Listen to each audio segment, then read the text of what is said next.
وجعلنا سراجا وهاجا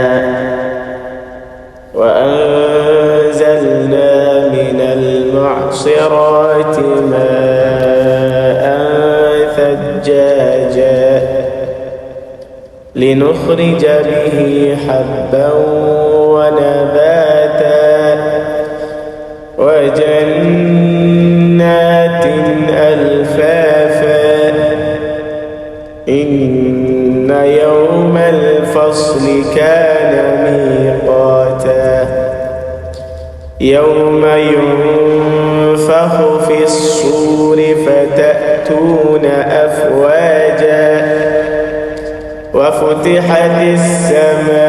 السماء فكانت أبوابا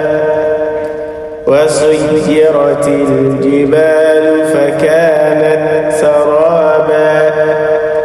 إن جهنم كانت مرصادا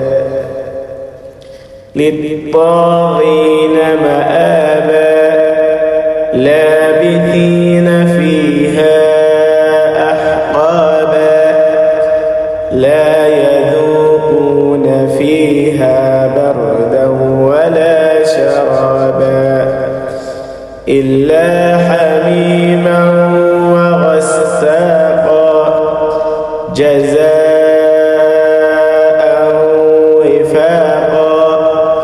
إنهم كانوا لا يرجون حسابا وكذبوا بآياتنا كذابا وكل شيء